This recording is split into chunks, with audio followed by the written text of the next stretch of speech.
Hello, in this video I'm gonna show you how to how to enable or disable playing music in the background on your Wildgate.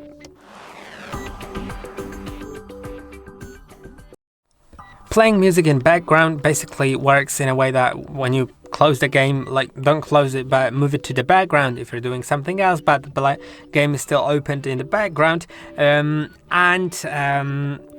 if it's enabled, if them playing in background is enabled, you'll still hear the music from the game.